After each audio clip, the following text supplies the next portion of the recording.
নিষিদ্ধ সংগঠনের সদস্যকে এই সিটি কর্পোরেশনের চেয়ারে আমরা মেনে নেব কিনা?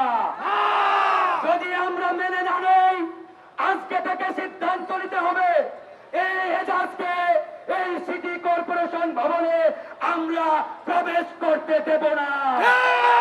আমরা কোনো ওই নিষিদ্ধ সংগঠন, ওই আওয়ামী দালাল, ওই রয়ের দালালকে এরকম একটি প্রতিষ্ঠানের প্রধানের চেয়ারে আর এক মিনিটও দেখতে চাই না।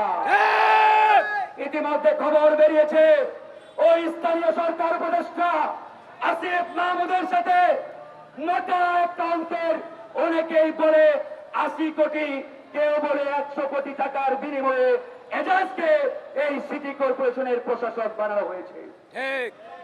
এই যে কথা, সেটা হতে পারে জনশ্রুতি, সেটা হতে পারে অন্য কোনো কথা, কিন্তু এদের কর্মকাণ্ডে এটা পরিষ্কার যে মোটা অঙ্কের লেনদেনের বিনিময়ে এরকম একজন আওয়ামী দোসরকে এই সিটি কর্পোরেশনের চেয়ারে বসানো হয়েছে।